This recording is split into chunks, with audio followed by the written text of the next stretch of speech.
Hello મિત્રો, આજના વિડીયોમાં આપણે જે ટાઇટલની સિરીઝ છે એમાં બીજો વિડીયો છે.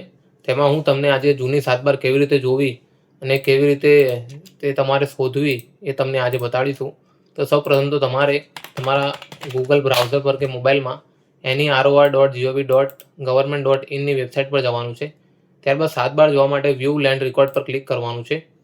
ત્યારબાદ જૂની 7 બાર જોવા માટે સિલેક્ટ એનીવનના ઓપ્શનમાં જઈને તમારે ઓલ્ડ સ્કેન્ડ વીએફ 7 બાર ડિટેલ્સ જૂના સ્કેન કરેલ ગામડાના 7 બારની વિગતો પર ક્લિક કરવાનું છે. ત્યારબાદ તમારે જે પણ જિલ્લો તાલુકો જે લાગુ પડતો હોય તે તમારે સિલેક્ટ કરી લેવાનો છે.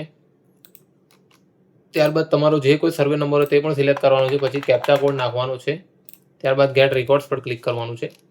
હવે અહીંયા તમે જોઈ શકો છો કે કુલ 1 થી 17 અલગ અલગ જૂની 7 બારો ખુલેલી છે.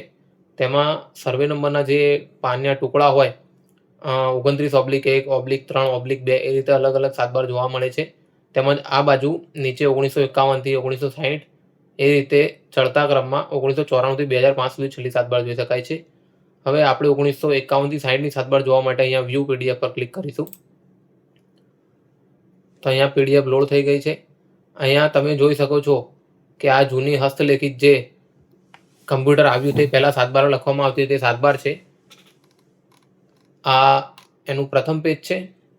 એને 7 નંબર કહેવાય અને જે નીચે લખેલું છે જે ખેતીની વિગત જણાવેલી છે તેને 12 નંબર કહેવાય, એટલે કે પાણીપત્રક કહેવાય. હવે અહીંયા ઉપર જોઈએ તો સૌપ્રથમ લખેલું છે સર્વે નંબર, એની બાજુમાં લખેલું છે 29 અને એનો જો કોઈ હિસ્સો હોય તો તે હિસ્સો નંબર 1 લખેલો છે. ત્યારબાદ ખેતરનું નામ સરકારી લખેલું છે. ત્યારબાદ કબજેદાર તરીકે કબજેદારનું નામ લખેલું છે.